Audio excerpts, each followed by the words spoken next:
Sometimes I joke about this concept of a drive-by viewer. This is the kind of person that walks by slowly past the poster, but without breaking stride. Wouldn't it be great if even they got your main point?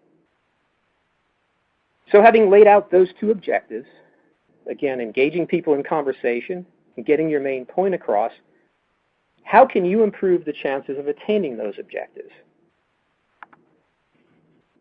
Just like any other presentation, your poster has to have a clear message that's delivered, one that you can convey in a sound bite or at least an elevator speech.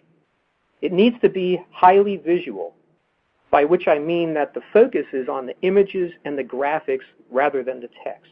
It's not text-free, but the text should not be the main focus. Finally, your poster should be easy to see and read from 1 to 2 meters away. You want to have a great title, one that asks a provocative question or, if possible, states your main message to get those drive-by viewers right at the top.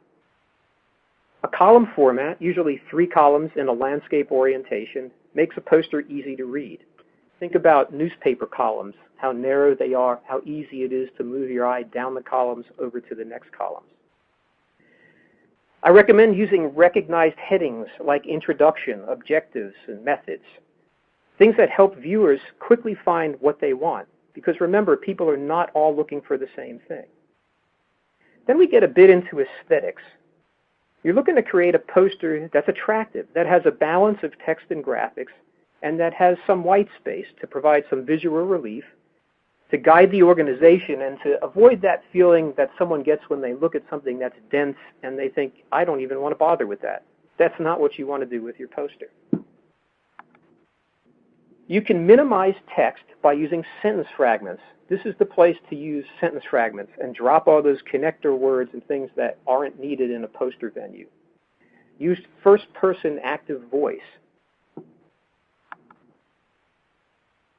When you're creating graphics, you want to remember the key thing of a graph is to communicate a relationship.